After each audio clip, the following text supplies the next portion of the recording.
Happy Monday and welcome to Rising. We have a fantastic show for you today. Hello, Briahna. How was your weekend? My weekend was wonderful, relaxing, very friend-filled. How about yours? Oh, good. Yeah, I got some sun. Was by the pool a little bit. Yeah, good weekend. Oh, okay, Robby. Well, I hope you enjoyed it because we're getting right into the thick of things this week. Big news. Let's go. There's some hot gossip over new potential Trump indictment rumors. Numerous legal experts are predicting that former President Donald Trump could be facing another indictment, according to Newsweek. And the reason for the prediction, the timeline.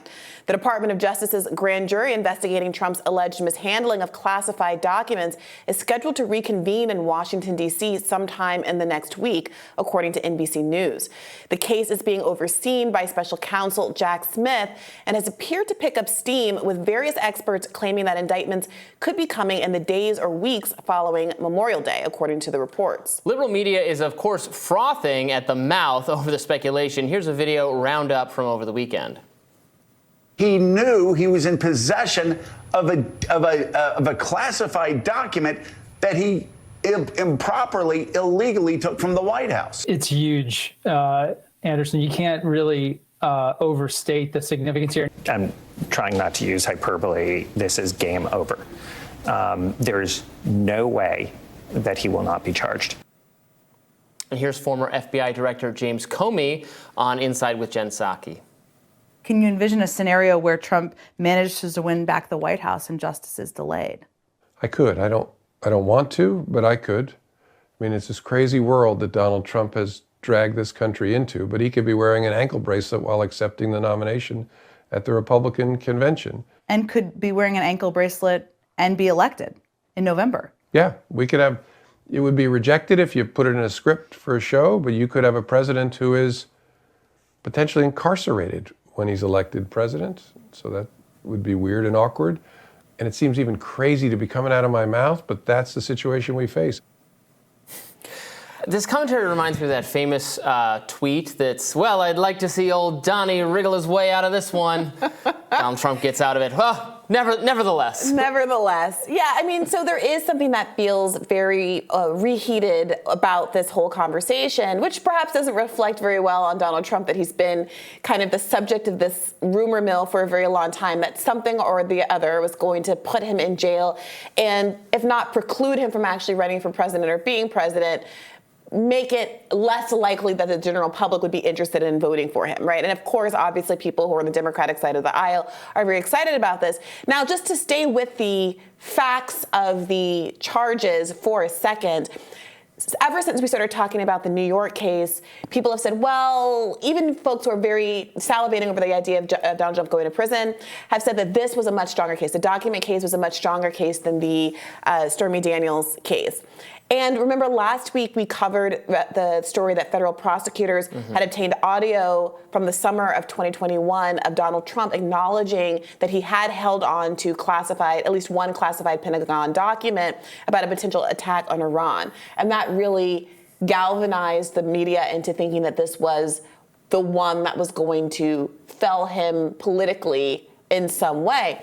However, it is difficult for me seeing it described as it's just described there, the fact that he can still run and be president with that proverbial ankle monitor on, it suggests to me that there might be some political blowback here for Democrats that they're not quite anticipating. Yeah, I don't understand the case that this is stronger, and frankly, than the Stormy Daniels payment thing. To me, this is in the same ballpark, if not even more insignificant. Why is that?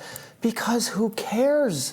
Who cares? But legally, Robby, but legally, if they're trying to entangle Trump and just get him on something, it's just the same BS as everything else. Yes, our presidents, our political figures handle documents, might have handled them improperly, as I've said before. Donald Trump handled them more improperly than other political figures. That might also be the case. It just doesn't matter. Well, it shouldn't matter as a policy matter. If it's illegal, do people care? Like, are we just going to enforce stupid things? Well, we're going to have to see what the actual indictment is and have a closer look at what the legal standards are. But remember, the reason that the Stormy Daniels case is considered to be less strong isn't because there isn't ample factual evidence that what happened, but that the legal theory that they're trying to get Trump on that turns it from a misdemeanor into a felony is very weak. It's legally weak. It's not factually a weak case.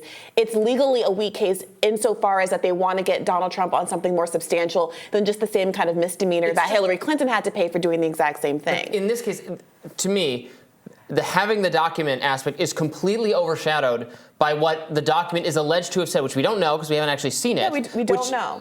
But even what the mainstream reporting on it has been is that it concerned war plans for Iran that Milley, the Joint Chiefs head, was advocating for. Right, but that's what I care about. I get what you're saying, Robby, and I understand substantively that there are, frankly, a lot of crimes that people get thrown in jail for that are substantively perhaps things that should not be illegal. I think we agree, for example, about any number of marijuana-related drug crimes, for instance. Yeah. However, that's a very different question. And we talked about that at length last week, and I think I completely agree with you on the overclassification of documents point, on the politicization point, on the lack of reporting on the substance of the documents and what it means for Trump to be the one resisting war. In prison for launching illegal wars, or for stealing elections, or something, not for not following proper protocols with respect to documents. I get all of that, Robby, but the question here is whether or not there is a strong legal case for people and justice departments that are incentivized to hold Donald Trump accountable for what may or may not be a legitimate violation of the law with real criminal penalties, separate and apart and different from what was going on in the Stormy Daniels case, where it is legally flimsy, regardless of whether or not substantively you think it's a big deal for a president to be making payments to porn stars or however Ron DeSantis put it. Yeah, what Comey was getting at there, that he could be president while still facing, it really puts it in perspective. Like, if people vote for Trump, he will be president again. You can't get around that. And the crowd of commentators on CNN and MSNBC and just in mainstream publications, the law enforcement people, they're always looking at this from a law enforcement perspective. We need to get Donald Trump on something so we can stop him being from the president. But he will be stopped from being the president if someone beats him in the election, as they did last time. Joe Biden beat Donald Trump. Now, YouTube has changed its policies, actually. Did you see that? No. Just in the last few days. So we could, if we wanted to, we could say Trump actually won the 2020 election. We can say that now. We don't. I don't think that. I'm kidding. But yeah, you didn't see this? No. Over the weekend, YouTube totally abandoned, saying that they worry it created more harms than the benefit of policing misinformation. Did they articulate what harms they imagine? I mean, what in their mind are the harms that are caused by not allowing legitimate political free speech? Interesting. Yeah, conceding what we argued all along. I think that's fair, because I remember we argued that all along. But when we were specifically, we were chilled. Right, but when we were specifically talking about Donald Trump's CNN town hall, I remember saying that I had not heard a lot of the arguments that he was making on the stage that night. And there's a world where we would, people who disagree with him would be more equipped to push back or not to just take what he was saying at face value if there had been substantive engagement with those points, as opposed to just the kind of flat, he didn't win the election narrative, not narrative, but like response that has been coming out of the mainstream media. So that's a very interesting turn of events. Yeah, on Friday they announced they were changing that policy. Interesting. Well, one last point to note is that, of course, I have to say, as a socialist, that the last time we had this scenario play out was Eugene Debs in 1920, running as a socialist from jail. There's a history in this country of trying to imprison people whose politics that you don't agree with, and that was the outcome there. He still managed to get 6% of the vote, which is the highest number of votes for the Socialist Party from a presidential perspective in the United States of America.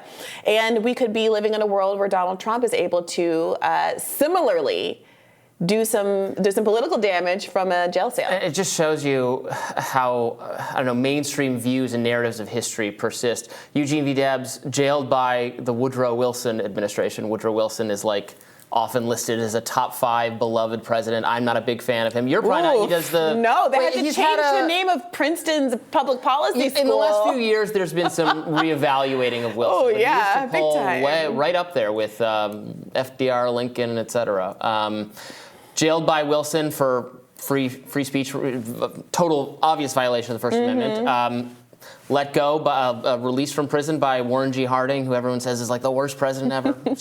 I find these little revisionisms interesting. Yeah, for sure. More Rising right after this.